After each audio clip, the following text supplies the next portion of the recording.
안녕하십니까. 터놓고 말합시다의 아나운서 엄윤호입니다. 이 폭언과 폭행으로 인한 괴롭힘, 또 노동력의 착취, 성추행까지 최근에 이 같은 갑질 폭로가 우리 지역 진안과 김제, 완주, 장수 등의 사회복지시설에서 이어지고 있습니다. 익명의 투서로 사회복지시설장들에 대한 인권 침해 의혹들을 폭로하고 있는 건데요. 그동안 폐쇄적인 시설 분위기, 또 가족 중심의 족벌 경영으로 인한 구조적인 문제들이 골마 터진 것이란 분석도 나오고 있습니다. 자, 이런 문제가 지역사회 복지 서비스와 연계되는 만큼 철저한 진상조사를 통해 의혹들을 해소하고 대책을 마련해야 되겠습니다. 오늘 그래서 터놓고 말합시다에서는 사회복지시설 갑질 폭로 근본 대안은 무엇인가라는 주제로 함께하겠습니다. 사회복지시설 내부의 문제점과 원인 짚어보고요. 사후 대처를 위한 행정 시스템과 조직문화 개선 등의 재발 방지 방안도 살펴보겠습니다.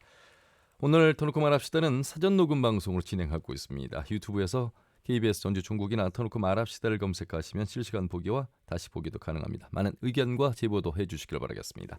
자, 토론에 들어가기 앞서서 도민들은 사회복지시설의 내 인권 침해 의혹에 대해서 어떻게 생각하고 계신지 김세별 리포터의 도민 인서트로 함께 들어보시죠. 지난 김제 완주에서는 갑질 논란이 불거졌었고, 그 장수의 사회복지시설에서 성인으로 의혹도 제기된 상황이었잖아요. 그 인권과 소통이 중시되는 사회복지시설에서 이런 일들이 발생해서 너무 안타깝고요. 투서 내용만으로는 피해 대상자와 수를 정확하게 알 수가 없으니까 결과를 지켜봐야 할 것 같고요. 그리고 지금 사회적으로도 갑질 논란이 많이 있는데 약자를 이렇게 깔아뭉개는 강자는 참 씁쓸한 것 같습니다. 도내 사회복지시설의 부조리 폭로는 그동안 얼마나 복지계가 폐쇄적이고 권위주의적이었는지를 보여주는 예라고 생각을 해요. 폭로된 내용들에 대해서 혹시나 마녀사냥식의 본질을 훼손하는 일이 생길 가능성도 있으니까 철저한 조사가 뒷받침되어야 한다고. 사회복지시설 같은 경우에도 친인척이나 아는 사람 위주로 운영되기도 하니까 문제를 또 키우고 있는 느낌인데, 시설의 사유화를 막을 수 있는 시스템도 마련됐으면 좋겠고요. 또 이번 계기로 한골탈퇴하고 피해자나 신고자를 보호해주는 제도적 보완도 필요할 것 같아요. 지금도 제대로 된 노조도 없는 곳이 많다고 들었는데, 세금으로 운영되는 곳인 만큼 행정이나 정부에서 철저한 지도 감독이 꼭 필요하다고 봐요. 네, 사회복지시설 갑질 폭로에 대한 도민들의 의견을 들으셨습니다. 오늘 세 분 모시고 토론해 보도록 하겠습니다. 먼저 전북대학교 사회복지학과 윤명숙 교수님 어서 오십시오. 네, 안녕하십니까. 자, 그리고 전북희망나눔재단의 양병준 사무국장님 반갑습니다. 네, 반갑습니다. 네, 전주평화주민사랑방 문태성 대표 어서 오세요. 네, 반갑습니다. 예. 자, 우리 지역에 관련된 사회복지 이 강론들을 이야기하기 전에 말이죠. 윤명숙 교수님, 사회복지 제도가 언제부터 또 시행이 됐는지, 사회복지사들이 언제부터 이렇게 양성이 됐는지는 모르겠습니다만 사회복지에 좋은 이야기들을 좀 많이 해야 되는데, 저희가 방송 시작 전에도 이 언제까지 이렇게 문제들만 가지고 이야기할 것인가 이런 이야기를 하셨습니다. 교수님 차원에서는 참 많은 사회복지사들을 배출해내는 그런 교수님으로서 참 안타까움이 좀 크실 것 같습니다. 저 자신이 34년 차 사회복지사예요. 네, 네, 그런데 저희가 예전에 20대 때에 말하던 문제들이 예. 하나도 개선이 되지 않고 지속이 되어온 거죠. 예. 그리고 사회복지사의 갑질이나 또 사회복지사의 인권 문제들에 대해서는 수십 년 동안 수차 논의가 되었습니다만 예. 다만 이제 최근처럼 이렇게 본격적으로 등장하지는 못했었던 거죠. 그러니까 안타깝게 생각하고, 그러나 이제 여기서 분명히 우리가 짚고 넘어가야 될 것은 사회복지 기관이라는 것은 다른 일반적인 기관하고 다르게 인간의 존엄과 예. 인간의 인권을 기반으로 하고 있다라는 것이 굉장히 다르다. 그래서 그런 기관에서 이런 문제가 불거지는 거는 양상이 다르다라는 측면에서 접근이 돼야 될 것 같습니다. 예. 우리가 그 어렵던 그 민주화를 이뤘는데 30여 년이 지난 지금에 와서 정치의 민주화는 이룬 듯하나 공동체나 집단의 민주화, 분야의 민주화는 아직 멀었다. 어찌 보면 그런 맥락에서 본다면 사회복지도 아직 갈 길이 먼 건가 이런 생각이 듭니다. 하지만 많은 분들이 노력하고 계심에도 불구하고 대한민국 전국 어디 논할 것 없이 예외가 없이 지역에서 일어나고 있습니다. 아마 이게 지금 현 주소라고 생각해야 될 텐데 양병규 국장님과 문태성 대표는 어떻게 생각하시는지 총론적인 측면에서 본인들의 그 느낌을 좀 말씀해 주시죠. 먼저 문태성 대표님. 예, 저는 그 사회복지학과도 졸업하고 사회복지시설에 처음 취업을 했어요. 예. 그리고 이제 사회복지시설의 원장까지도 했죠. 뭐 생활지도원부터 팀장, 사무국장, 시설의 원장까지도 해보고 지금 이제 시민사회단체에서 행정을 감시하고 사회복지 시설을 감시하고 있는 위치에 있는데요. 과거에 이제 제가 시설에서 근무했을 때에도 시설의 종사자들이 신고할 데가 없어서 신고를 안 한 게 아니거든요. 예. 예. 신고를 해도 제대로 조사가 되지 않고 또 제대로 뭐 조사가 안 됐으니까 제대로 처벌도 안 되겠죠. 예. 또 오히려 신고를 하면 신고한 사람만 불이익이 올 거라는 두려움 때문에 예. 하나같이 신고를 하지 않는 것이죠. 예. 신고할 데가 없어서 신고하지 않는 것이 아니라. 그런데 이제 민주화 이후에 말씀하신 것처럼 이 사회복지 시설 또는 전반적인 인터넷 발달 뭐 이런 것들로 인해서 인권의 좀 의식들이 좀 많이 강조되는 이제 현재 사회에서는 사회복지 시설 종사자들 굳이 사회복지사가 아니더라도 다른 종사자들도 이런 갑질 문화에 대해서 이제 인터넷을 통한 고발 또 익명을 통한 고발들이 나오기 시작했다고 봐야죠. 예. 사회 전체적으로 꼭 뭐 사회복지 시설 내뿐만 아니라 어떤 갑질 문화라든지 또 이런 것들을 언론에서 주목하고 있는 네. 이런 것들이 함께 이제 힘입어서 많이들 노출이 돼 있습니다. 그렇기 때문에 더 문제가 더 많이 더 드러난다고 봐야 되는 것인지 접수된 것들이 더 많아서 그런 것인지 아니면 원래가 많았는데 이제서야 터져 나오는 것인지 어떻게 보세요, 양병준 국장님? 그러니까요. 뭐 이렇게 뭐 닭이 먼저 계란이 먼저 이런 질문 같기도 한데 예. 원래 있었던 것 같고요. 유사일에 뭐 이런 갑질 내용들이 있었던 것 같고 우리 지난 가깝게는 박근혜 탄핵 때 광장에서 민주주의를 많이 외쳤었고 예. 그때 분위기를만 보면 우리나라 국민들이 굉장히 성숙하고 뭔가 이렇게 변화와 개혁을 이뤄낼 수 있을 것처럼 보이긴 했지만 예.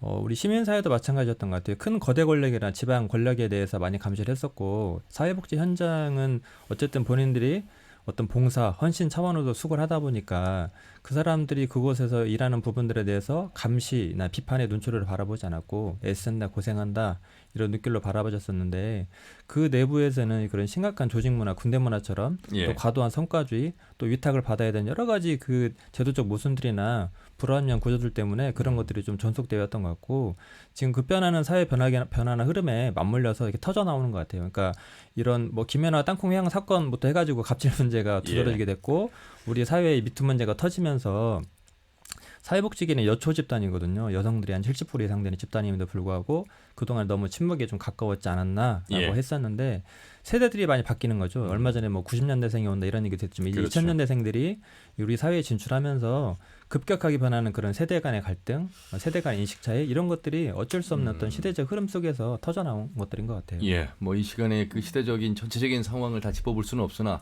지난 4월 20일 장애인의 날이 있었습니다. 많은 영화와 많은 행사, 많은 언론에서 주목을 했습니다. 어찌 보면 우리는 반짝 뭔가 사건이 터지면 그때만 좀 반짝하고 또 잊혀지고 아마 사회복지도 그런 게 아닐까 싶습니다. 도간이라는 영화 이후에 전주의 자리먼 그리고 장수 베델 또 무주 하은의 집 그 이후에 또 우리 완주 진안 뭐 김제 할 것 없이 사회복지 시설의 장들에 대한 이야기들이 계속 불거져 나와서 오늘 그 내용으로 좀 더 집중해서 이야기를 좀 나눠보도록 하겠습니다. 일단 양병준 국장님이 뭐 그 정리를 한번 좀 해주시고 그리고 이제 교수님과 문태승 대표님 말씀 듣도록 하겠습니다.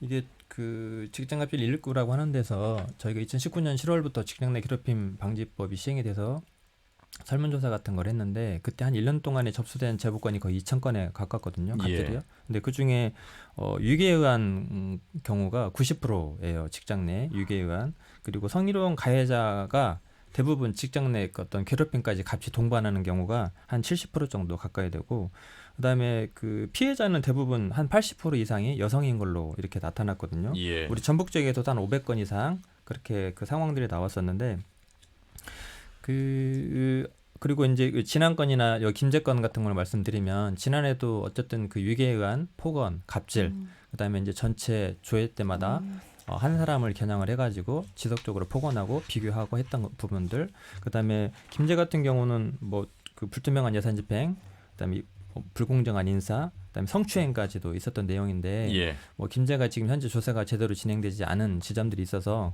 저희는 거기가 계속 좀 지켜보고 있는데요. 그리고 어떤 뭐 친근감이 표시라는 이유로 여성한테 볼터치를 한다거나 스킨십을 한다거나 이런 경우들이 있었고, 그다음에 이제 완주 국제원 같은 경우는 그 직원을 부당해고를 했었고 노동부에서 복직 판결이 났음에도 불구하고 그 복직 판결에 대한 불이행을 했던 거죠. 그 외에 예. 여러 가지 내용들이 좀 있었고요. 장수 같은 경우는 뭐 성희롱 성추행건이었기 때문에 거기는 바로 이례적으로 장수권에서도 되게 빠르게 그 경찰에 고발 조치를 해서 현재 지금 그런 상황인 것 같습니다. 예.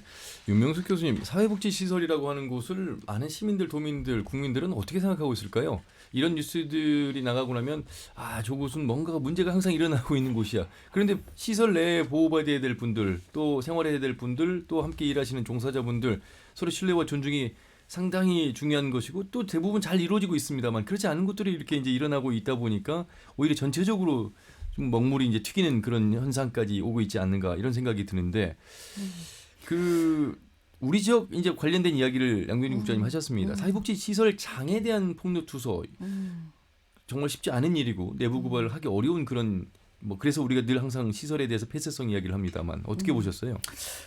저는 우리가 일단 1번 사회복지 기관에 대해서 천사 이미지는 좀 버렸으면 버리자. 좋겠어요. 예, 저희는 천사가 아니에요. 그렇죠. 다만 사람들의 문제를 직접적으로 서비스를 주는 기관이다 보니까 사람끼리의 관계가 되게 중요시되는 그런 기관이라고 볼 수 있는데 전국적으로 봤을 때 사회복지 시설에서 나타나고 있는 이런 갑질이라든가 기관장의 문제들 또 이런 힘으로 굉장히 위압을 가하는 것들이 우리 사회복지 조직만은 절대 아니에요. 예, 뭐 예. 아시다시피 종교시설이라든가 뭐 학교라든가 뭐 무수히 많죠. 그렇죠. 다만 아까 처음에 서두에서 제가 말씀을 드렸듯이 사람에 대한 존엄을 기반으로 하는 사회복지 기관에서 이런 일이 벌어지고 있다는 것에 대해서 불편한데 문제는 아까 신고를 하고 싶어도 할 데가 없다라고 말씀을 하셨지만 대표적으로 사회복지사 협회조차도 권익위원회에서 이렇게 됐을 때는 징계를 받고 그다음에 조사를 했을 때 소명을 또 가해자로 지목된 사람한테 또 소명을 받고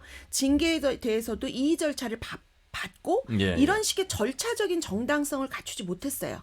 그거는 우리 스스로가 반성해야 될 부분이고 예. 140만 명 사회복지사라는 어마어마한 거대 조직이고 사실은 모든 정치인이 사회복지사 협회나 이 사회복지사 조직, 사회복지 조직을 주목하는 이유가 일단 표 아닙니까? 예, 예. 그만큼 이 사회복지 복지사회에서는 피할 수가 없는 조직이고 피할 수가 없는 우리의 당면한 굉장히 우리 주변에 있는 친근한 기관들인데 예, 예. 이런 절차적인 정당성이 이번 경우에도 역시 지켜지지 못했던 이유가 구성되지 않았던 거예요. 그래서 한 명이라도 억울한 사람이 나오지 않도록 우리가 신속하게 예를 들어서 무슨 문제가 생기면 119 전화하잖아요, 국민들이. 예, 그렇죠. 그리고 가정폭력이나 무슨 문제 있으면 1366 같은데 전화하잖아요.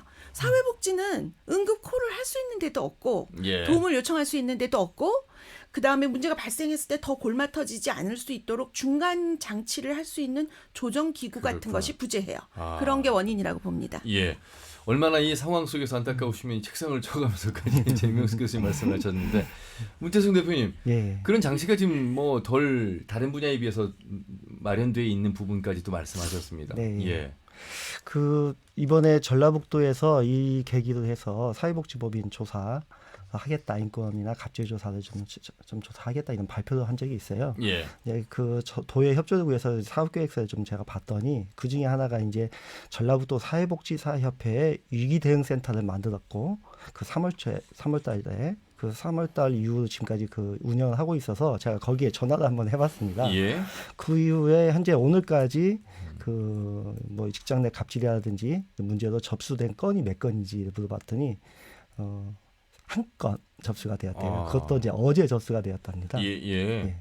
즉 많은 그런 고민들을 가지고 있는 종사자들이 신고하지 않는 것은 내가 불이익이 생겨 낙인을 찍히고 어차피 몇 명 안 되거든요. 그 문제 제기를 사안들을 보면 이것이 나도 특정될 수 있기 때문에 그리고 또 다른 취업을 하기 위해서 이 지역 사회 내에서 어려운 현실이 어렵죠. 예상이 저도 된다. 이제 현장에서 근무했다고 말씀드렸듯이 예. 제가 만약에 다른 이 직장을 옮기 위해서 다른 직장에 이력서를 넣으면 그곳의 인사권자인 관장이나 원장들은 그 이력서에 과거에 있던 경력 기관에다 다 전화해요. 예. 그 문태성 원장님 거기서 누가 근무했었다면서요. 그 직원이 우리 여기 이력서 냈는데 그 직원 어땠어요? 이렇게 질문하는 거죠. 근데 그럼- 지금 우리 지역 사례를 보면 지난 2월 지난 시작으로 김제 완주 장수 사회복지시설 기관장 네. 이 사람들의 문제라면 이분들이 이런 다른 지자체 사회복지시설에서 일하려고 할 때 역시 그분들의 소통으로 인해서 불이익을 받을 수 있다 이런 말씀이신 아, 거죠? 그럼요. 예. 그리고 또 이제 직능별이라고 해서 시설별로 또 협회들이 있어요. 예, 예. 협회대 원장님들은 전국적으로 또 소통을 해요. 회의도 아. 갖고. 저도 원장일 때 뭐 정신요양시설협회 원장들 총회 원장들께 교류가 있거든요. 근데 또 그런 지금 원장님이나 기관장들도 처음에는 사회복지시설의 사회복지사로서 근무를 시작하셨을 거 아니에요? 꼭 그렇지는 예. 않아요. 아, 그렇습니까? 네, 이제 저 같은 경우는 제가 이제 2002년도에 시설 원장으로 했는데 그때 한겨레 신문에 이렇게 기사가 실렸어요. 한국 사회복지 역사상 최초의 공개 채용 원장.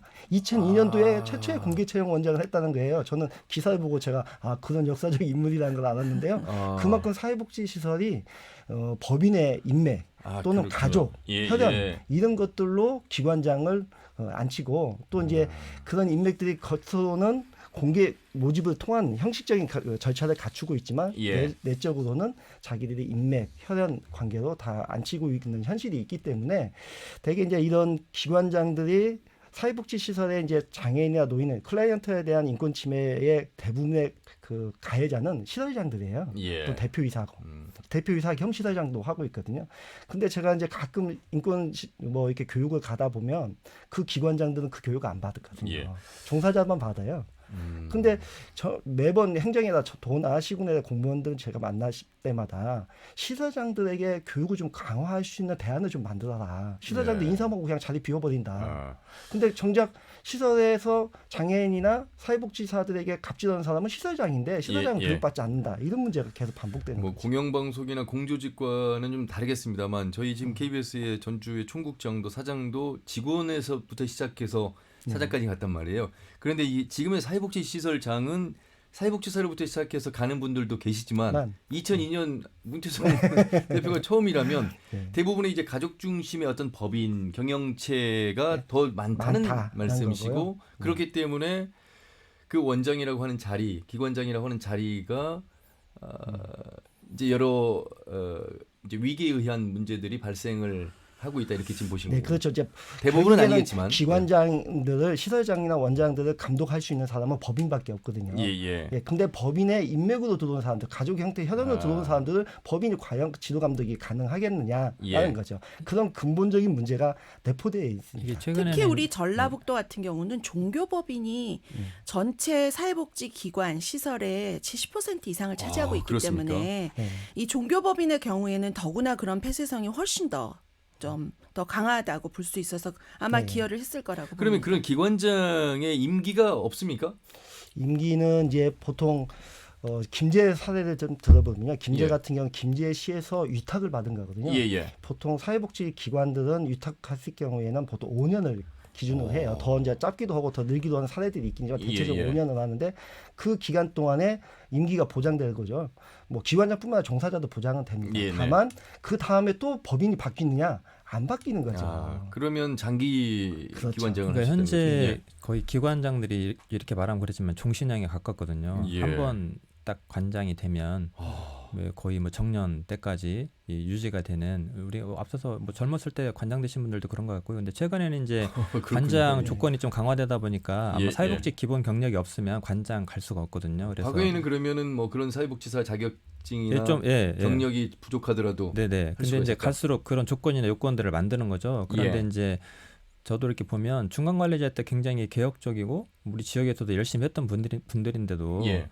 기관장이 되고 나면 위치가 또 달라지고 또 사고 체계가 달라지고 마인드가 달라지다 보니까 예. 이제 관리자 마인드가 되는 거죠.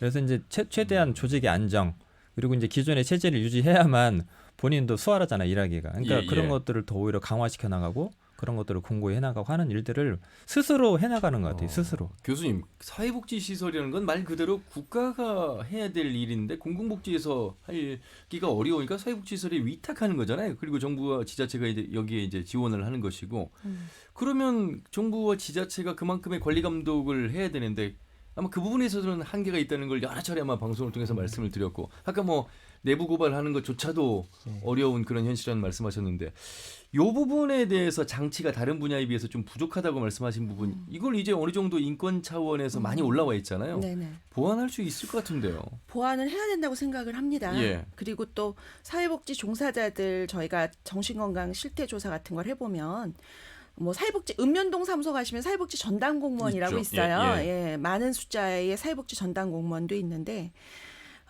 이분들도 3D예요. 공무원 중에서도. 왜냐하면 국민들은 복지가 권리라고 생각을 하시기 때문에 우선적으로 국가에 대해서 항의를 할 때 그렇죠. 왜 내가 기초생활보장수급자에서 탈락을 했냐 하면서 이제 동장님이나 면장님한테 못하고 예. 그 담당 공무원한테 하는 것처럼 즉 사회복지 종사자들이 약 60에서 80%가 실제로 언어 폭력이든 뭐라 그럴까요? 그래서 모든 폭력이든 다 받고 있어요. 극단적 예. 선택하시는 분들이 나오시잖아요. 자살이 굉장히 예, 많죠. 예. 우울증도 굉장히 많아요. 그런데 지금 이런 장치가 없었다는 얘기는 피해자를 지원할 수 있는 시스템이 3년 전부터 사회복지사 협회에서 이제 사회복지 공동모금회 기금 지원을 받아서 일부 시작은 했지만 예. 굉장히 미약해요. 지금 말씀하신 것처럼 누군지 뻔히 알기 때문에 제가 우울증에 걸렸어요라고 도움을 요청한다는 건 극히 힘들죠. 야. 예, 그리고 또 저 사람이 저한테 욕했어요라는 거를 신고하는 순간 자기의 경력은 여기에 점이 하나가 찍히게 되는 거니까 예, 익명성이 철저하게 보장되는 게 사실상 굉장히 어려워요. 뭐 그 사건은 서울시청의 사건을 보시면 아시지 않습니까? 예. 마찬가지로 저는 근본적으로는 그런 규정이나 조직을 빨리 만들어야 된다. 그다음에 피해자뿐만 아니라 가해자까지도 우리가 지원해 줄 수 있는 그러니까 지원이라는 거는 가해자 지원이라는 것을 이분들에 대해서도 하나의 억울함은 없어야 되기 때문에 적정한 절차를 밟을 수 있도록 그렇군요. 양자 간에 이런 것이 빨리 우리가 시급히 이루어져야 되고 이거에 대해서는 예. 시설장이나 또는 일반 사회복지사들조차도 여기에 대해서는 합심해서 들어와야 된다라고 생각하는데 단 하나의 약간 변수는 우리 사회가 이제 코로나19 이후로 더 좀 극명하게 드러난 게 완전한 파편 사회로 가고 있다라고 봐요. 그리고 이 파편 사회가 세대 간 그 단절이 옛날부터 로마 시대 때부터 있었잖아요. 젊은 애들은 이렇다. 이게 아니라 지금 우리나라의 이 파편 사회 정도가 너무 극명해서 그렇죠. 완전히 제가 볼 때는 분노 사회, 파편 사회라고 지정을 하기 때문에 저는 투서도 분노한 행동이에요. 내가 너무 분노해서 도저히 견딜 수 없을 때 그런 행동들이 나오거든요. 그래서 이제 이거를 같이 통합하고 처리할 수 있는 정말 조정할 수 있는 법과 정책과 그다음에 그런 기구를 우리가 빨리 네. 전북이라도 먼저 예. 서둘러서 시민단체들도 연합해서 만들어주자라는 게 필요합니다. 그러니까 이제 그런 분노나 표출이 제가 볼 때는 상식적인 수준의 내용들이거든요. 그러니까 네. 뭐 우리 복지계뿐만 아니라 실은 다른 영역에서도 제가 알기로도 검찰에 1년에 수천 건, 수만 건 익명 고발장이 들어가지만 그걸로 인해서 그렇게 와르르 무너지지 않거든요. 그러니까 예. 저도 한편 씁쓸한 것은 이렇게 익명 고발장으로 인해서 복지기관장들의 다툼도 해보지 못하고 네. 항복을 한 거거든요. 백기를 든 거거든요. 그만큼 사회복지 영역이 좀 폐쇄적이었고 갑질의 정도가 심했다라고 네, 좀 예. 보여줄 수 있을 것 같습니다. 두 가지의 그 답이 나온 것 같아요. 윤명수 교수님 말씀하신 것 중에 하나는 시설 종사자들, 그러니까 노동자들이 근무할 수 있는 여건을 조금 더 만들어주는 거. 두 번째는 이런 문제가 발생했을 때 이 법인이라고 하는 시설을 관리 감독하는 그 지자체로부터의 행정감독 그리고 어느 정도의 이 법인도 좀 해야 될 역할을 제대로 하고 있는지에 대한 책임 추궁 내지는 책임을 다시 감독하는 거 이런 것들이 조금 그 음성화되지 말고 조금 더 양성화돼서 노출이 돼야 되는 게 아닌가. 이거 뭐 그렇게 어려운 분야는 아닌 것 같거든요. 그러니까 현재 제가 볼 때는 제도로도 우리가 이런 것들을 개선해 나가거나 할 수 있는 제가 볼 때 토대는 된다고 보는데 예. 조금 더 이제 예를 들면 강력한 것들 그러니까 아까 말씀하신 유기 대응 센터나 그다음에 이제 갑질이나 성비위에 대해서는 무관청 원칙을 적용해가지고 원스트라이크 아웃이나 이런 것들을 도입하는 게 필요한 것 같고요. 근데 이제 행정에서도 관리 감독을 한다고 하지만 현재 서류를 보는 것만 해도 인적 한계 그다음에 도저히 불가능한 상황이거든요. 특히나 이제 갑질 문제 같은 경우는 서류나 이런 것들로 정리되는 것들이 아니잖아요. 그 사람들이 다 면담을 해가지고 상황을 파악할 수 있는 것도 아니고 제가 이제 일련의 과정들을 보면서 좀 특징들을 보니까 이사장이나 실은 관장의 어떤 가치관이나 마인드에 따라서 이 직장 내부 분위기가 많이 좌우지우지 되는 것 같더라고요. 예. 그러니까 기관장이 조금 마인드가 복지 마인드로 좀 무장되어 있고 직원들에 대해서 인권 존중하려고 하는 마인드가 있으면 직원들을 배려하고 거기 이용인들이나 생활인들을 배려하기 때문에 그나마 분위기가 나와요. 그러니까 어떤 제도나 절차가 있음에도 불구하고 아. 이사장이나 기관장 한 사람 의해서 음. 이 조직, 이 기관 시설 문화가 완전히 좌지우지 되더라고요. 그러니까 이거는 예. 좀 뭔가 좀 더 제도를 보완해서 누가 온다 하더라도 그런 편차가 어떤 보편적인 수준에 들어갈 수 있게끔의 장치를 좀 만들어야 되는 건 필요한 것 같아요. 그러니까 직장 내 괴롭힘 금지법이 시행이 되고 있지만 그런 법보다도 중요한 건 시설장의 마인드, 철학이 훨씬 더 현장에서는 중요하다 이런 말씀이시죠. 현재 보면 예. 그런 것 같아요. 그게 너무나 극명하게 그 좌지우지 하게 되는 상황이더라고요. 예. 뭐 그런 면에서 잘하고 있는 시설장들도 계시겠습니다만. 물론 있죠. 예. 근데 이제 첫 번째는 예방이 좀 돼야 되는 거죠. 이것이 개인의 문제가 아니라 전반의 사회복지시설 전반의 문제인 거고 이것을 보조금이라는 국내 세금이 혜세가 들어가는 곳이고 또 그 임금을 받는 종사자들도 세금으로 임금을 받고 있고 그래서 이 시설들이 그런 일들이 예방될 수 있는 구조적 대응이 좀 있어야 되는 거죠. 그러면 예방되려면 어떻게 해야 되냐 하는데 신고가 좀 자유롭고 보편적으로 쉬워야 된다. 예. 그런데 그렇게 되기 위해서는 사전에 전제 조건이 있어야 되는데 이 가장 큰 문제가 신뢰성이에요. 행정을 신뢰하지 않거든요, 종사자들이. 행정을 신뢰하지 않는데 행정이 어떤 대책을 내놔도 거기다 신고하겠어요. 그러니까 아까 같이 신고건이 없는 거예요. 왜 행정을 신뢰하지? 철저히 조사해서 그 후에 후속 조치, 처벌에 대한 결과가 만족스럽지 않거든요. 예. 그리고 신고자만 불이익을 당하고 있다는 이 불신이 팽배하고 있는 거죠. 예. 이 불신을 신뢰 관계로 회복시키는 것이 첫 번째인데 그러려면 행정 공무원들이 숫자가 부자고 예산이 없어서 인력을 더 충원하지 못한다면 민간의 인권 전문가들이라든지 시민사회단이 진행하고 호흡을 해서 그분들에게 역할을 주어서 그분들이 이끌어내는 것들을 통해서 조사를 철저히 하는 것들이 좀 이루어질 필요가 있는 거죠. 근데 예. 행정은 이것을 좀 거부하고 있거든요. 실제로 지금 말씀하신 것처럼 우리가 사회복지사 협회 내에 완전히 독립된 기구로 인권센터를 두어서 거기는 정말 사회복지사 협회나 하고는 상관이 없이 독자적으로 운영될 수 있도록 해주면 저는 좋겠어요. 왜냐하면 제가 어제 그 출근하다가 차량이 인터체인지를 막고 있어가지고 큰 트레일러가 고장이 나서 전화를 했더니 예. 1번 119로 했어요. 그랬더니 이제 뭐 여기 아니라고 그래서 다시 또 110으로 하라 그래서 했더니 묻더라고요. 담당자가 그 연결 지방도예요, 국도예요. 그래서 제가 차를 빼야 되니까 출근해야 되니까 내가 지방도인지 국도인지 모릅니다 했어요. 이런 똑같은 상황을 우리 사회복지사들도 경험을 한다는 거죠. 그래서 차라리 협회 내에 이런 인권센터가 있고 여기에 신고가 들어오면 여기에서 이제 우리 자체 협회의 규정에 따라서 엄격하게 진행을 하고 여기에서 제한된 것 징계 결의가 된 것을 협회에서는 운영위원회나 이런 걸 통해서 하고 그래도 이게 처리가 안 되면은 행정기관이나 또는 이 고발 고소 조치가 이루어지는 것이 적합하지 않은가라는 저는 이제 그런 게 필요할 때가 됐다라는 생각이 들어서 이번에도 사실은 협회가 잘못한 것이 사회복지사 협회의 인권위원회가 구성은 돼 있었지만 실제로 위원이 선임이 되어 있지도 않았더라고요. 그런 것들을 예, 우리가 예. 보완하자는 겁니다. 저 조금 더 붙이면 네. 이번 같은 경우는 이제 전북 사회복지사협회 회장이 지난 당사자였던 거고요. 예. 또 김제 같은 경우도 김제시 지회장이었어요. 그리고 뭐 군산도 군산 지회장이었던 거예요. 사건의 당사자들이 사회복지사협회 임원들이었던 거예요. 예. 그러니까 사회복지사협회 임원들이 대부분 아까 뭐 윤리 권익 뭐 인권 관련된 조사위원들도 다 시설장들로 구성이 되어 있는 거죠. 제가 그 두 분은 아시겠습니다만 사회복지사의 날이 있죠. 네. 예, 아니 그러니까 이제 교수님도 당연히 포함되겠습니다만 제가 가끔 가서 이제 행사 진행을 봐요. 이 프로그램을 진행을 해서 이 관련된 이야기를 하다 보니까 이제 자주 물론 이제 재능 기부로 갑니다만 분위기를 보면 같은 사회복지사들이잖아요.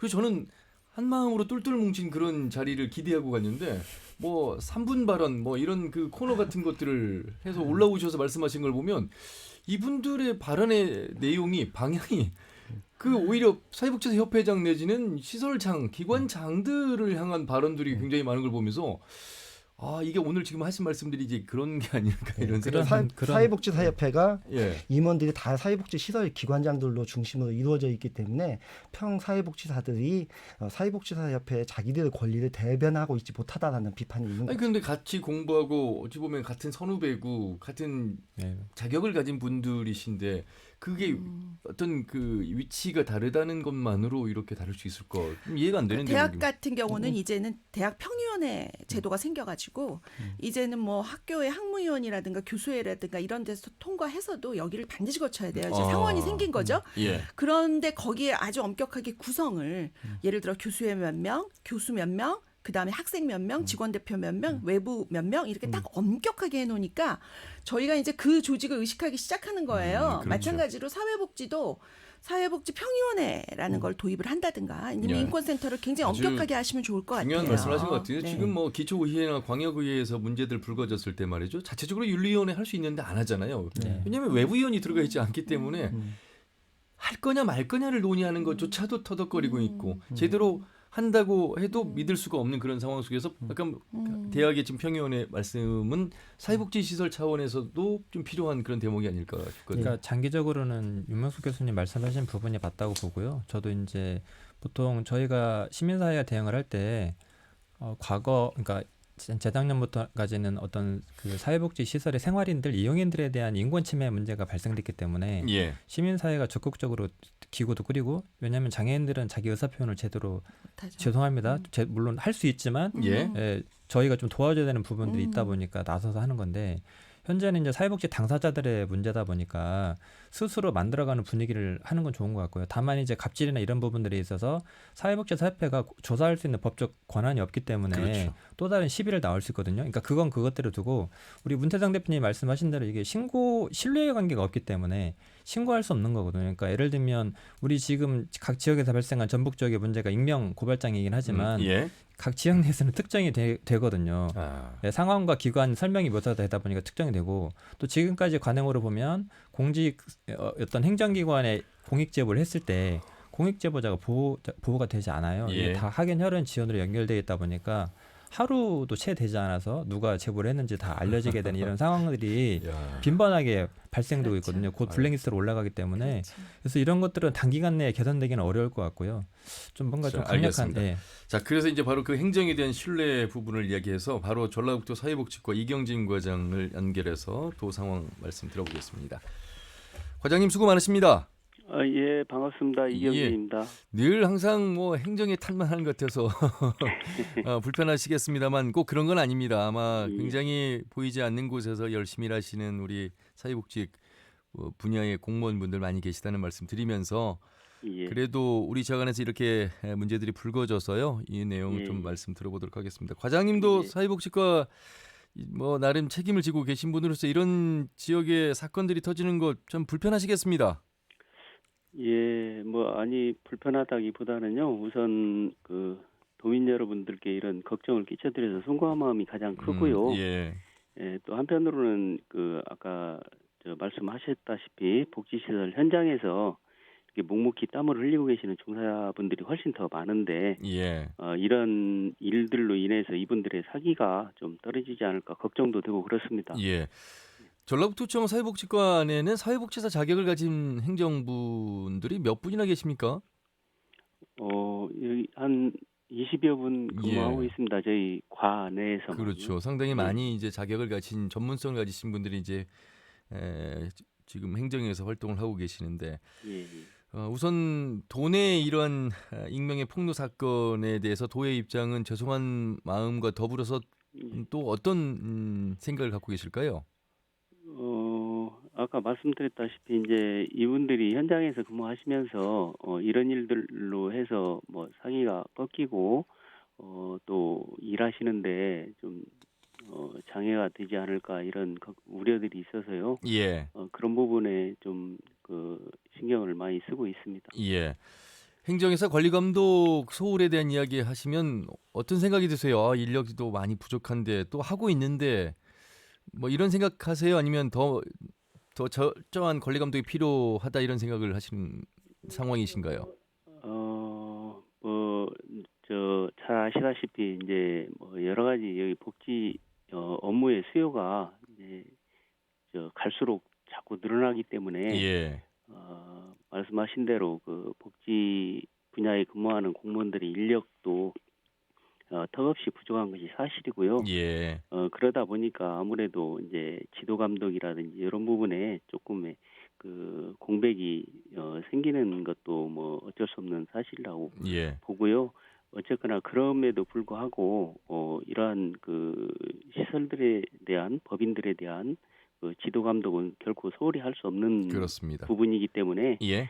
저희들이 하여튼 최대한 촘촘하게 점검해 나갈 수 있는 방안을 마련해서 예. 해 나가도록 하겠습니다. 이제 촘촘하다는 말씀을 하셨잖아요. 예. 올해 이제 3월 22일부터 시작이 됐습니다. 7월 30일까지 특별 지도 점검 예, 하고 계시는데 예. 그 숫자가 대략 한 120여 개 사회복지법인 시설일까요? 예, 그렇습니다. 지금 지난 3월 22일부터 오는 7월 30일까지를 지금 저희 도에서는 특별 지도 점검 기간으로 설정을 했는데요. 예. 사회복지법인이 한 120여 개 됩니다. 그래서 그 법인에 대해서 그 일반 운영 분야뿐만이 아니고 지금 최근에 발생하는 이제 갑질, 성희롱, 부당한 지시나 차별 대우 같은 인권 침해와 관련된 부분에 있어서도 예. 자가 점검도 실시를 하고 또 제보도 받아서 예. 필요하다고 판단이 되면 현장 확인도 이렇게 실시할 계획입니다. 그러니까 어찌 보면 지금까지의 권리감독이나 특별점검에 들어간 내용을 보면 이 사회복지법인의 경영의 비리라든지 문제점을 중점적으로 보셨다면 예. 이번에는 아무래도 인권 침해 부분까지도 이제 살펴본다 예, 이런 예. 말씀이시잖아요. 예, 그렇습니다. 그 인권 침해에 관련해서 이 예. 세 분의 말씀을 들어보면 쉽지 않다. 예. 이게 이제 익명으로 함에도 불구하고 하루면 밝혀진다 이런 말씀들을 하셨어요. 예. 그래서 행정에 대한 신뢰에 대해서 아쉬움이 있기 때문에 내부 고발하기가 어렵다. 예. 철저하게 지켜져야 되고 그 이후에 제대로 된 조사가 이루어져야 된다 이런 말씀들을 계속 하셨는데요. 예. 그래서 저희 지금 사회복지사 협회에서 운영하고 있는 위기대응센터 같은 네 온라인 상으로 이제 상담도 하고 본인들의 고충을 이렇게 할 수도 있고 그런 제보도 할 수 있는 그 창구가 개설이 돼 있기 때문에요. 그런 창구를 통해서 하게 되면 익명성도 보장이 되고 충분히 고충들을 해결해 나갈 수 있으리라고 이렇게 보여집니다. 예. 자, 오늘 문태성 대표 그리고 양병준 사무국장 그리고 전북대학교의 윤명숙 교수와 함께하고 있습니다. 혹시 이경진 과장 행정에 바라고 싶은 점 또 질문하고 싶은 점 있으시면 자연스럽게 말씀하시죠. 예, 저희 단체 문태성 대표 인사 나누시죠. 예, 평화주민산악방의 문태성입니다. 반갑습니다. 예, 대표님 반갑습니다. 네. 예. 저희 단체는 뭐 이건뿐만 아니라 과거부터 그 사회복지 시설의 현장의 종사자들이 각종 비리나 인권 또는 이런 시설 조직 내에서 갑질 문화의 제보들이 많이 들어오고 있거든요. 근데 이분들이 하나같이의 공통점이 뭐냐면 행정에 대한 신뢰가 없기 때문에 제대로 신고를 해도 제대로 조사하지 않고 제대로 처벌하지 않는다. 이 문제점들이 공통점이 있어요. 그러니까 이제 저희 같은 시민단체에 오거든요.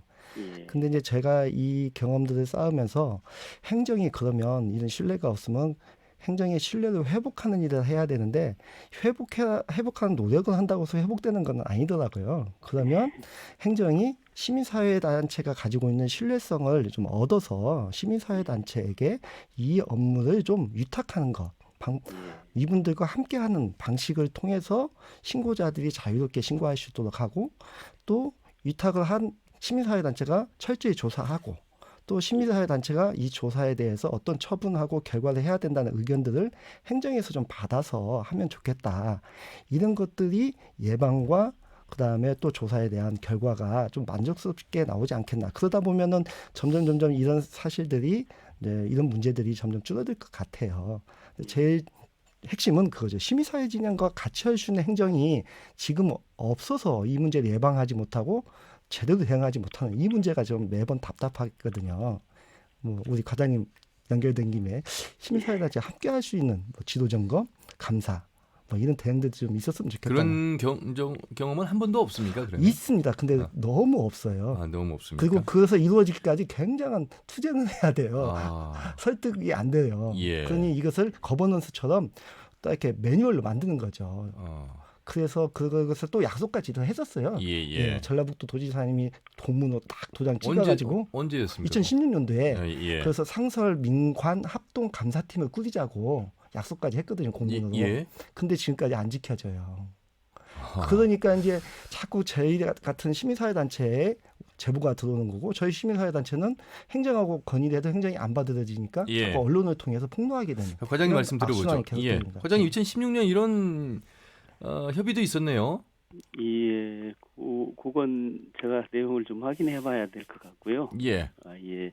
근데 이제 아마 그 시민사회단체하고 이렇게 합동으로 점검을 하는 부분은 이제 법령이나 제도적으로 이제 뒷받침이 돼야 되는데 그런 부분이 이제 아직 미흡하다 보니까 그게 제대로 이루어지지 않고 있는 걸로 알고 있고요.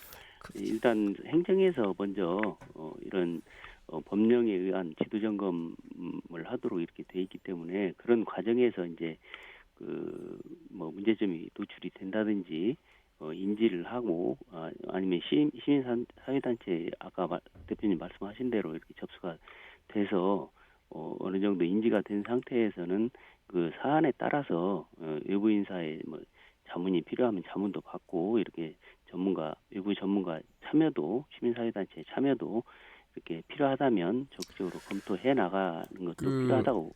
지금 이제 그런 말씀하셨는데 지금 학교 안에서 폭력이 일어났을 때 학교 폭력위원회가 있고요. 또 아동보호기관과 경찰과 행정이 함께 운영위원회를 만들어서 이루어지고 있고 그래서 사실 요 분야도 그렇게 어려운 분야는 아니고 할 수만 있다면 의지만 있다면 할 수 있을 것 같고 특히나 2016년에 도지사님과 함께 맺은 그 정확한 내용이 뭐였습니까? 민관 합동 감사팀이었습니다. 예. 그래서 팀을 만들자. 예. 전라북도 내에. 오히려 행정에서는 고마운 일이 아닐까 싶은데 인력이 지금 부족한 상황이세요. 윤명수 교수님. 덧붙여서 말씀드리고 싶은 것 중에 하나가 지금 좋은 말씀을 하셨어요. 사실은 이미 보건복지부나 중앙부처에서는 감사라는 명칭이라기보다는 평가팀을 운영을 해서 그렇죠. 민간 전문가들이 많이 공모를 해서 들어와요. 그래서 이 어차피 행정 인력이 부족한 거는 피할 수 없는 일이고 단시간에 행정 인력을 확충할 수는 없다면 외부 전문가들하고 이 팀을 공정하게 꾸려서 이걸 운영을 하면 되는데 다만 도에서 좀 해주셨으면 좋겠다고 생각하는 게 다른 분야하고 다르게 복지 업무는 여러 번 말씀드렸듯이 사람이 기반이 돼서 사람으로 하는 사업이에요. 그러니까 사람에 대해서 소홀하면 이게 가장 중요한 인적 자본이 이거의 모든 핵심이기 때문에 인권 가이드라인이라든가 모든 시설 기관은 평가를 받을 때 이런 거를 반드시 우리가 보겠다. 그리고 중요한 예시도 해주고 해서 미리 1년 전에 그 기관들에 해주고 이거를 엄격하게 내려가서 평가를 하고 대부분의 감사는 회계감사라든가 조직 운영감사예요. 이런 감사들이 할 수 있는 거는 역시 한계가 있고 그거는 행정 측에 저희가 탓할 수는 없어요. 다만 지금 말씀하신 것처럼 기존의 다른 정부 부처들이 하고 있는 이런 것들도 전라북도 같은 경우에 도입을 해서 사회복지 시설 평가단을 다 독립적으로 한번 운영해서 감사할 때 같이 연계해서 평가를 해서 그걸 반영할 수 있다면 우리가 또 조금 더 좀 전진할 수 있는 계기가 될 수 있을 것 같습니다. 실제로 사례가 있습니다. 잘 알듯이 자린복지재단에 민간 감사를 합동을 했거든요. 그때도 제가 그 도지사에게 민간 감사로 위촉을 받아 제가 직접 감사로 들어갔고요. 이제 장수에 있는 베델 장수복지재단도 그때도 민간 합동 감사를 했습니다. 그때도 제가 이제 도지사님부터 감사를 위촉받아서 제가 감사를 직접 나갔거든요. 그러니까 법령이나 제도는 완벽하게 구성이 되어 있고요. 만들어져 있고 다만 전라북도에서 의지가 있을 때 이것을 실행하느냐의 여부에 달려 있는 것 같습니다. 이경재 과장님. 예. 지금 황철호 복지 여성보건국장도 이번 좀 이례적인 부분까지 인권 침해 부분까지도 살펴본다. 그래서 상당히 많은 그 어떤 환경이 조성돼서 서비스의 질이 향상되길 기대한다 이런 인터뷰를 하셨잖아요. 어찌 보면 의지의 이야기를 하셨습니다. 그런 사례도 있고요. 자림과 베델 사례도 있고요. 이제 여러 패널들께서 말씀하신 부분은 이제 저희가 제가 말씀드리는 것은 지금 사전 지도 점검 예방적 차원의 이제 지도 점검을 말씀드리는 거고요. 지금 이제 여러분이 말씀하신 그 문제는 이제 어떠한 사안이 발생을 했을 때 그 사안에 대한 심층적인 이제 뭐 조사나 뭐 감사나 이런 부분이 필요할 때 그 뭐 특정 팀을 꾸려서 이렇게 하시자는 그런 말씀이신 것 같은데요. 예. 그런 부분들은 이제 한번 그 관련 부서하고요 긴밀히 협의를 해서 필요하다면 그렇게 해나가도록 그렇게 하겠습니다. 실은 사전에도 예를 들면 서울시 같은 경우는 민간 거버넌스를 구축을 해서 예. 이게 실은 행정 인력이 이 기관의 현장을 어떤 디테일한 것들을 알 수 없거든요. 그러니까 예. 탁상 공론에 그칠 수밖에 없어서 예. 저희가 2013년도 사회복지사 처우개선 조례가 만들어지면서 거기에 실태조사 등 이런 위원회를 구성해서 활동하게끔 되어 예. 있습니다. 그래서 서울시 같은 거는 공무원, 법인 관계자, 사회복지사들 이런 사람들의 이야기를 한 몇십 명이 모여가지고 한 개 분야, 10개 분야로 나눠가지고 심층적인 토론을 합니다. 그래서 예. 그 토론이 그 서울시 복지정책에 반영이 돼요. 저희가 2013년도 지속적으로 그 부분에 대해서 도에 그 건의하고 민관 거버넌스를 만들 것을 요청을 했는데 하지 않고 있습니다. 그리고 사회복지사 처우개선 조례에도 3년마다 한 번씩 실태조사를 하게 되어 있거든요. 예, 거기에 예. 인권 관련된 부분이 있습니다. 근데 하지 않고 있어요. 이게 조례를 2013년도부터 전북 지역이 14개 시군이 2017년도까지 다 만들었는데 예. 저희가 2019년도에 6년이 지난 시점에 조사를 했었는데 단 한 지역이 없었고요. 다만 이제 전라북도에서 2013년도에 전국적으로 사회복지 공무원들이 연달아 4명이 자살하면서 문제가 생기다 보니까 전북연구원에 용역을 줘가지고 한 번 조사한 내용이 있는데 그 이후로는 없었습니다. 그러니까 예. 말씀하신 대로 예방적 차원에서도 얼마든지 할 수가 있고요. 그런 사례도 충분히 있습니다. 예. 과장님? 예. 예. 그런 부분은 한번 그 관련 부서들하고 긴밀히 협의를 해서 가능한 방법을 한번 찾아보도록 하겠습니다. 그러면 이 방송이라는 게 뭐 말씀으로 끝나서는 안 될 것 같고요. 예. 진행이 좀 더 진전되고 실행이 옮겨져야 되는 그런 측면에서 좀 더 기대를 하게 되잖아요. 예. 그래서 과장님 저희가 다음에는 뭐 과장님이 나오시든 또 혹은 복지국장님이 나오시든 나오셔서 예. 좀 더 진전된 모습의 이야기를 좀 나눴으면 좋겠습니다. 그래서 그 팀별로 그 지금 말씀을 좀 나누셔서 이게 뭐 어떤 내부에 고발이 있는 후에 문제도 있습니다만 그 사전에 예방 차원에서 함께 할 수 있는 부분도 가능하다면 한번 검토해 보도록 하겠습니다. 예. 자, 말씀 잘 들었습니다. 고맙습니다. 예, 감사합니다. 예. 자, 전학도 사회복지과 이경진 과장과 말씀 나눠봤습니다. 과장님급 멘트가 이 자신 없는 말씀 목소리 톤이어서 조금 아쉬움은 있습니다만 그래도 행정이 그만큼 많은 일을 지금 하고 있다 또 어려움이 있다 이렇게 저희가 이해를 좀 하도록 하겠습니다. 단순히 행정에 대한 어떤 불평 불만과 지적만 할 것이 아니라 행정에서는 어떤 현황인지 어떤 상황인지를 좀 더 살필 필요가 있고요. 그래서 같이 좀 함께 가야 될 그런 필요성도 있겠다 이런 생각도 들어요. 그러니까 민간 거버넌스를 만들면 예. 행정의 부담을 줄일 수가 있거든요. 어쨌든 거기에 참여한 전문가들에게 일정 정도 책임이 넘어가는 거고 또 그 구성원에 사회복지 종사자들이나 관계자, 전문가들이 들어감으로 인해서 훨씬 디테일한 얘기들을 나눌 수 있거든요. 예. 그러니까 거의 행정에서 발표하는 것들은 선언적인 거거든요. 그러니까 그런 이야기는 누구나 할 수 있는 일반적인 정도의 내용이기 때문에 우리 문태상 대표님이나 윤명수 교수님 말씀하신 실질적인 부분들을 다루기 위해서는 그분들의 당사자 목소리가 매우 중요하다고 생각을 합니다. 아까 말씀하신 것처럼 우리 사회복지사들의 자살 사건이 너무 증가해서 2012년하고 2013년에 제가 복지부에서 전수조사를 담당했던 책임자예요. 그리고 작년에는 우리 전북 지역에 사회복지 종사자들 1,000명을 조사하지 않았습니까? 근데 조사하면서 제가 너무 놀란 게 그 시점이 9년 차이가 있었는데 우리 지역에 이 나타나고 있는 양상이 더 심해졌구나. 너무나 많은 사람들이 고통받고 있고 사람으로 인해 상처받고 있는데 이 사회복지 종사자들에 대해서 우리가 정말 어떤 면에서는 방치하고 있구나. 이게 굉장히 안타까웠고요. 그런 측면에서 이제 우리가 이번 기회가 어떻게 보면은 전라북도의 사회복지의 수준을 조금 업그레이드 시킬 수 있는 좋은 시발점이 될 수도 있거든요. 그렇게 생각합니다. 예. 자, 뭐 행정과 함께 가야 되는 여러 개의 분야들이 있습니다. 그런데 아동복지 전문기관이 있어서 그곳의 기관장과 방송을 해보면 뭔가 좀 많은 것들이 물론 어려움은 있었습니다만 순차적으로 진행되는 모습을 보면서 진전되고 있구나. 이것은 역시 행정의 의지가 중요하구나 이런 생각을 해보게 됐습니다. 이 사회복지 관련해서도 전국에 140만 명, 아마 이 전라북도도 상당히 많은 사회복지사들이 종사하고 있고 심지어 사회복지사의 자격을 가지고 있음에도 불구하고 사회복지 분야에서 일을 하지 않는 분들도 굉장히 많다고 들었습니다. 아마 네. 이런 부분들이 지금의 현실이 아닐까. 아울러서 사회복지시설의 기관장들의 문제로 인해서 불거진 우리 지역의 현안을 다시 한번 좀 살펴볼 수 있는 기회. 역시 그 중심에는 이 세 분의 공통된 말씀은 행정의 의지 이런 이야기로 좀 결론이 모아져서 말씀을 좀 들어봤습니다. 이제 마무리를 해야 될 시간이 벌써 돌아왔습니다. 그래서 각자의 분야에서 좀 더 추가적으로 하고 싶은 말씀 해주시면 되겠습니다. 먼저 문재승 대표님. 예. 예, 이번에 그 고발장에 돌아서 이슈가 됐던 곳이 진안, 김제, 완주, 장수, 군산인데 예. 이게 완주를 제외한 나머지 곳은 그 지자체에서 시군에서 위탁한 법인들이거든요. 사회복지 시설인데 사회복지 시설을 위탁해 할 때 심사 평가를 합니다. 근데 그 심사 평가에는 되게 뭐 교수님들도 들어가시고 공무원들도 하겠지만 이번 기회에 제가 심사의 항목에 이런 부분이 좀 들어갔으면 좋겠어요.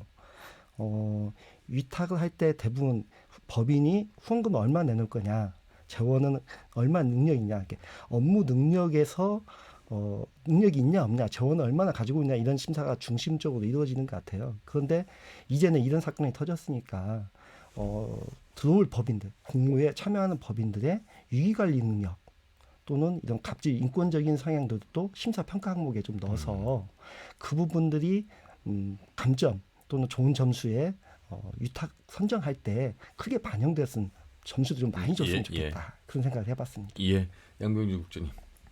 네, 이게 참고로 하나 말씀드리면 그 직장 내 괴롭힘 방지법 아니 그 공익신고자 보호법에 2018년도에 그 비실명 그 신고법이 생겼거든요. 그러니까 변호사를 대동하게 되면 제가 비실명으로 신고할 수 있는 제도가 있으니까 그런 것도 좀 참고하시면 좋을 것 같고요. 어쨌든 좀 사회복지 시설이 우리 아까 윤명숙 교수님 계속 말씀하신 것처럼 인권 존중이나 인간 존엄의 가치를 두고 있는데 현재 우리 기관이 우리 사회복지 시설이 아니면 기관장으로 계신 분들이 여전히 그런 가치나 철학을 기반으로 활동을 하고 있는지 과도한 성과에 목을 매는 것은 아닌지 어떻게 보면 저희가 보면 군대보다 더 일사불란하게 움직이기를 원하는 것 같아요. 그러니까 다양한 이용인들이 있거든요. 장애인, 노인 이분들의 상황이 다 다르고 특수한데 이런 것들을 개별성을 존중하기보다는 획일화 시키려고 하는 경향들이 강한 것 같아서 다시 한번 그런 부분들을 사회복지사 윤리강령 이런 것처럼 이런 좀 그런 것들을 다시 한번 좀 상기시키고 돌아봐야 될 것 같고요. 예. 제가 최근에 좀 살펴보면 완주 지역이 유일하게 지금 자기 목소리를 내고 있거든요. 그 당사자들이 자기 신분을 밝히면서 목소리를 내고 있는데 그런 것들이 좀 일어나면 좋을 것 같아요. 그러니까 그게 어떤 처벌하기 위한 것이 아니라 우리들의 어떤 고충을 스스로 목소리를 내야 되는 과정들이 좀 필요한 것 같습니다. 예, 윤명숙 교수님. 저는 간단히 말씀드리면 사람이 가장 소중하다. 그리고 사람을 사랑할 수 있는 그런 문화를 우리가 구축하자. 그리고 거기는 함께 가자. 그게 제 마지막 멘트입니다. 아주 중요한 말씀을 해주셨습니다. 저희가 사회복지시설 갑질 폭로에 대한 이야기를 했습니다만 시작 전에 왜 꼭 이렇게 좋지 않은 이야기들만 우리가 만나야 되느냐 윤명숙 교수님 말씀하셨습니다.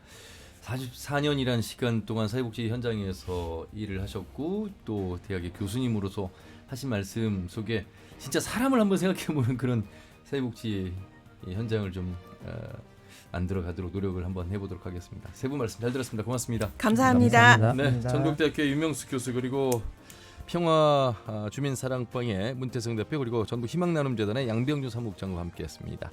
일요일 오후 5시 5분에 인사드리죠. 함윤이었습니다. 고맙습니다.